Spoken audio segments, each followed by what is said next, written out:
Hello, Amy. Can you tell me if my things have arrived at yours yet? I was told by the moving service that they had finished delivering. Yeah, we had loads of boxes delivered yesterday evening. What was all that?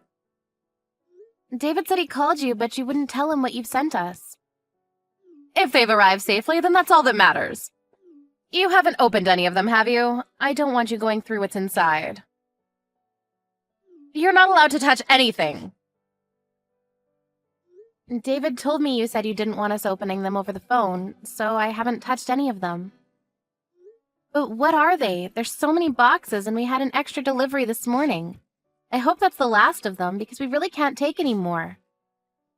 What are we supposed to do with them? We don't have the space to store them, and it's become more difficult to move around because they're all stacked up in the hallway. We can't keep them like this. What do you want us to do with them? It's fine, don't worry about it. You don't have to do anything with them. You have a spare room next to the living room, right? Just put them in there. That's all you have to do for me. Excuse me? Mary, I can't do that, and you can't just decide that for us. We're already using that room for something else. We can't use it for storing your things. Even if you are my mother-in-law. I'm sorry, but everything's still in the hallway, ready to be moved, so I'd be grateful if you'd have them cleared away soon. Don't worry, I'll be there soon. I'll tidy everything away myself, so you don't have to do anything. Everything will be out of the boxes and tidied away in no time, so just leave everything as it is. I'm sorry, what? You're coming here to take everything out of the boxes? I don't understand. Why would you do that? I should be there this evening. I'm asking you why. To put away my things. I don't want you or my son going through my things, so I'll organize everything myself. You don't have to do anything. You should be happy that I'm willing to do it all by myself. I still don't understand. Why would you send all of your things all the way here to organize them? Can't you do that at home? Oh, didn't David tell you? I thought you already knew that I'm moving in with you. That's why I've sent all my things to yours. I'm looking forward to living with you both, and I hope that we can get on well. Have you already prepared my welcome party? You'll have to set one up to introduce me to the neighbors. Excuse me? I haven't heard anything about you moving in with us. Are you sure you're not mistaken? David already said no the last time you asked to move in with us, so why would he change his mind? And first of all, I haven't given my approval, so there's no way he would do something like this behind my back. We can talk about that when I arrive. I'll be there by this evening, so make sure you have something prepared for me by then. No, you can't just decide something like that by yourself and force it on us. We don't have anywhere for you to sleep, and like I've been saying, we don't have the space for your stuff. I'm sure there must be plenty of things you don't need or use that you can throw out. The room next to the living room gets a lot of sunlight, so I'd like to use that as my bedroom. If you can clear that room up for me, I can work on tidying my things away as soon as I arrive. It should be clean by the time I get there if you start right away. Oh, and I get back pain if the mattress isn't comfortable enough, so make sure that you get one that's meant specifically for back pain. I love the memory foam, but the cheap ones are too firm, so think carefully before you buy.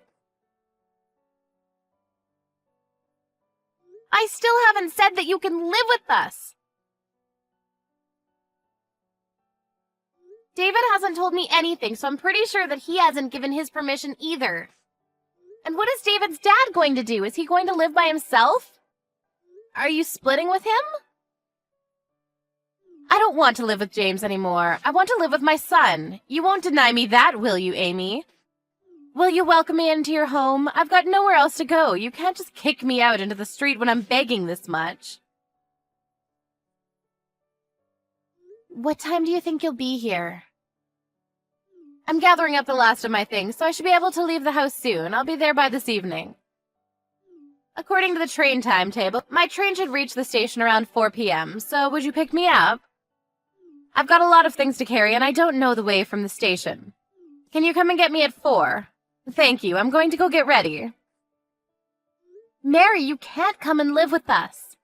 Like I told you, we don't have anywhere for you to sleep. The room you're talking about isn't available, and we can't throw things out just because you need a place to stay. You can't decide this and guilt-trip me into letting you stay. But David already said that it would be okay. If he gave the all-clear, then there's no reason why I should ask for your permission. You should listen to what your husband says if you want to be a good wife. Do you understand? Do as David says, or he'll start hating you. David told me that he never said it was okay. He says that he already told you couldn't move in with us. If you're going to insist, then I'll check with him again. But even if he does say it's okay, please know that I'm not okay with it. This is my house as well as his, and I won't agree to living with you. Why not? Why does it matter so much whether one person is living in your house or not? I won't take up that much space, and it's not like you have children to raise. What on earth could be the problem? Can't you pity your own mother-in-law and be generous enough to take care of her in her old age? It's not like it'll cost you that much money. You should be happy to live with me. I'm your husband's mother. So you want us to pay for everything while you stay with us as well? That makes it even more difficult for me to let you stay here. We don't have an infinite supply of money or space. Please don't be unreasonable. You're the one that's being unreasonable. You married my son. You should be the one taking care of me anyways. It's your job to take care of me. I just called David and he tells me that he never gave you permission to stay with us. He says that he made it clear that you can't move in with us. Who should I believe? My own husband or someone who's lying for her own convenience? Oh, really? I don't remember that. I heard him say that it was okay. That's not an excuse for you to try to force your way into our home. You don't have to phrase it like that. I'm much older than you, so please don't talk down to me. I'm not making excuses. I've no idea what David would want to marry a woman like you. He's so honest and gentle, but you're so rude. What could he have seen in you? It's a mystery to me. David said that he hasn't given his permission, so please stop. You can't live with us, Mary. We'll send your things back as soon as we can. It'll be a problem for me if you do that. I'm leaving this house and I'm not coming back. I don't want to live here with this man anymore. You're free to leave James if that's what you want, but you can't come here. You can't stay here and you'll have to find somewhere else. Mary? Mary? Please don't ignore my messages. Amy? Hello? Call not answered.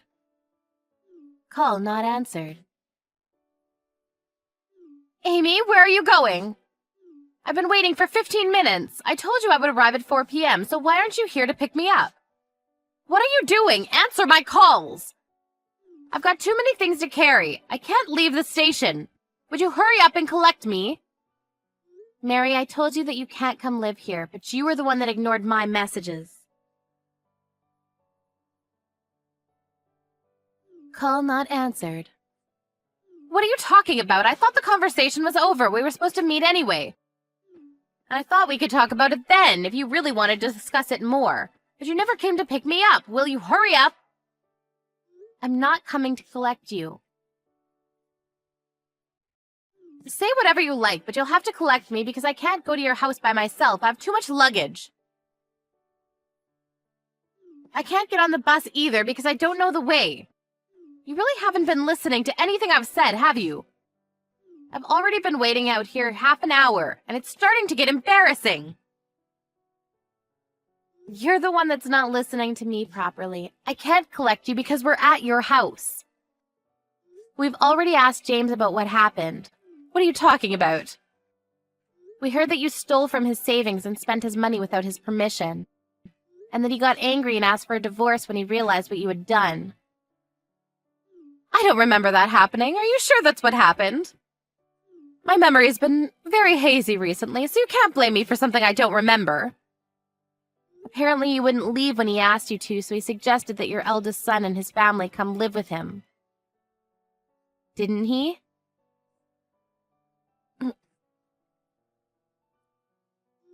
And that means that you have no choice but to leave, doesn't it? Because you were always horrible to your eldest son's wife. She even got depressed because of the way you treated her, and your own son doesn't want you to come near her. So you've never been invited to visit them. I heard that you've never been to see their children, your own grandchildren, because they don't want you harming their mental health either. That's not true. She's just too weak mentally. James is being ridiculous, too. How can he choose his daughter-in-law over his own wife? He told me to leave because I stress her out.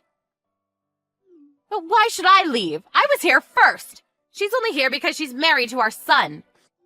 I think he's being fair. What did you say? James asked you for a divorce and asked you to leave because you spent his savings, but you wouldn't leave. I think it's only normal that he would prioritize the feelings of his daughter-in-law over you. If anything, you're lucky he hasn't been more harsh on you. You're lucky he hasn't forced you out and made you homeless.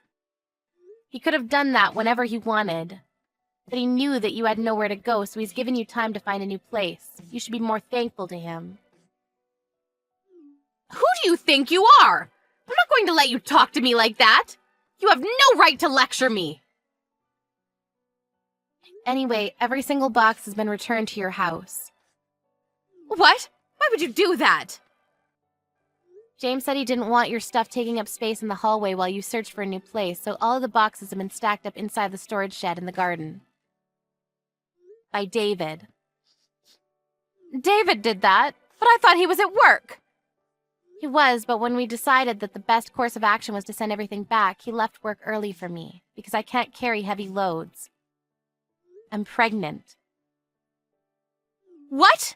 Why didn't you tell me that? I can't believe it. You're pregnant? That's even more reason for me to come live with you and David. I don't see why that's another reason. You'll need help around the house when the baby comes.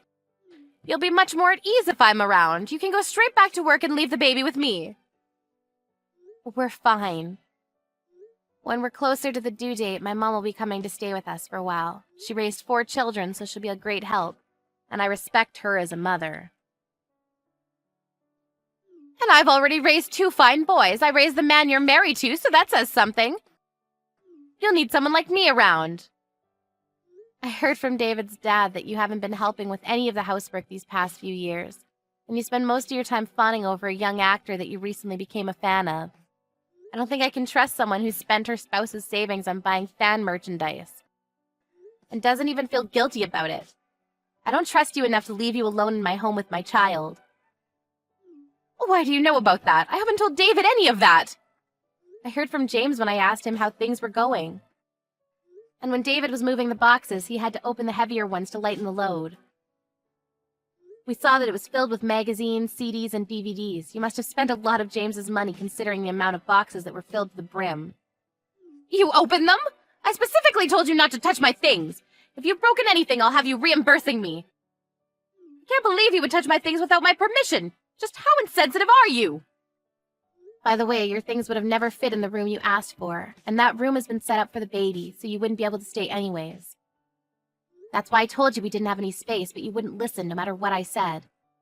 Then what am I supposed to do? I made all these preparations to live with you. And I'm already at the station. I came all this way. That happened because you didn't even ask for our permission before packing up your things. We never asked you to come, and we never said that you could stay. I think it's best that you go back to your house, or rather your husband's house, and ask if you can stay for a little longer while you find your own place.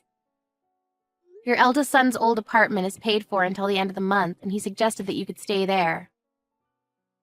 Might be a better idea for you to talk to them about that when you get back. Well, you'll have to apologize to his wife first. What about David? What did he say?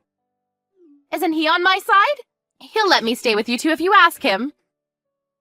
He's saying that he doesn't want to have anything to do with you. You've already caused him a lot of trouble in the past, and it seems that this was the last straw. We finally finished moving your boxes, so we'll be going home now, but I suggest you go back to your house while you still can, since there aren't a lot of trains running this evening. You'll end up having to sleep at the station if you don't hurry up and make up your mind.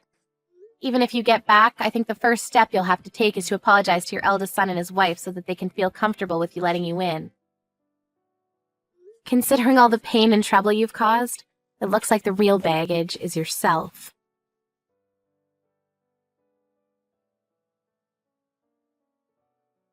A few days later. Mary ended up having to carry all her luggage back home the way she came. She returned, but by the time she got there, her husband, son, daughter-in-law, and grandchildren were all having dinner. They didn't even let Mary in. But Mary had nowhere else to go, so she finally acknowledged what she had done to her daughter-in-law up until now and apologized to her. She was allowed back into the house under the condition that she would leave the next day. She spent the night, but had to wake up early in the morning to take her luggage to the apartment her eldest son and his family had been living in.